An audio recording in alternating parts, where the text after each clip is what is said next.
కూడి వచ్చిన మీ అందరికీ కూడా నా హృదయపూర్వకమైన వందనాలు. చిన్న ప్రార్థన చేసుకుని వాక్యాన్ని ధ్యానం.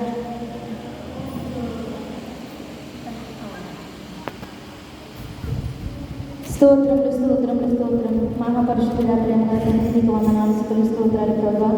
అయా ఇంతవరకు తండ్రి నైనా పాటల ద్వారా నేను మహిమపరిచాం ప్రభా. అయా ఇది నాన్న ఎలా ఉన్నామంటే అది నీ కృపే ప్రభా. నీకు వందనాలు స్తోత్రాలు ప్రభా. అయానైనా వాక్యాన్ని నిలబడుతున్నది నేనైనా ప్రభా. మాట్లాడేవాడు నేను కనుక ప్రభా. ఏది నీ బిడ్డలకు చెప్పాలో ప్రభా అది నువ్వు ఎదిగినవాడు కనుక ప్రభా. అయా నాలో నీ ఉండమని అడుగుచున్నాను ప్రభా. నీ బిడ్డతో మాట్లాడమని అడుగుచున్నాను తండ్రి. దైవం తెలియచేయండి ప్రభా. అయ్యా మేము ఇప్పుడు బలమైన మోపుడు బలవంతులను సరించిన గొప్ప దేవుడు తండ్రి నీకు వందనాలు ప్రభా. ఆనాడు మోషే ప్రభా నువ్వు తోడుగా ఉన్న దేవుడు ప్రభా. ఇది నాన్న ప్రభానైనా నన్ను ఒకసారి జ్ఞాపకం చేసుకుని సిలిచాలను మర్చిపరుచుకొని ప్రభా. ఏ మాటలు చెప్పాలో ప్రభా